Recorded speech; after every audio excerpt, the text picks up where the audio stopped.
মুখস্থ করতে কত আর কি একটা বলে কথা না না না না না না নমস্কার, কবি শঙ্খ ঘোষের লেখা মিথ্যে কথা। লোকে আমায় ভালোই বলে, দিব্যি চরণ দোষের মধ্যে একটু নাকি মিথ্যে কথা। ঘাটশিলাতে যাবার পথে ট্রেন ছুটেছে যখন, মায়ের কাছে বাবার কাছে করছি বকন বকন। হঠাৎ দেখি মাঠের মধ্যে চলন্ত সব গাছে এক এক রকম ভঙ্গি, এক এক রকম নাচে।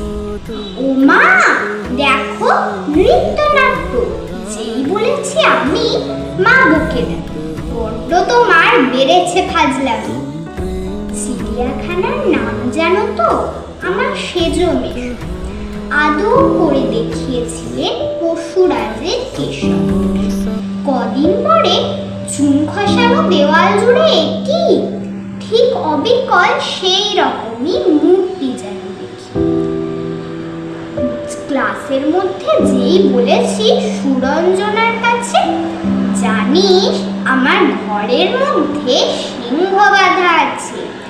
শুনতে পেয়ে দিদিমণি অমনি বলে, শোনো এসব কথা আবার যেন না শুনি কখনো। বলি না তাই সেসব কথা, সামলে থাকি খুব। কিন্তু সেদিন হয়েছে কি এমনই বেয়াকুল। আকাশ পাড়ে আবারও চোখ গিয়েছে আটকে, শরৎ মেঘে দেখতে পেলাম রবীন্দ্রনাথ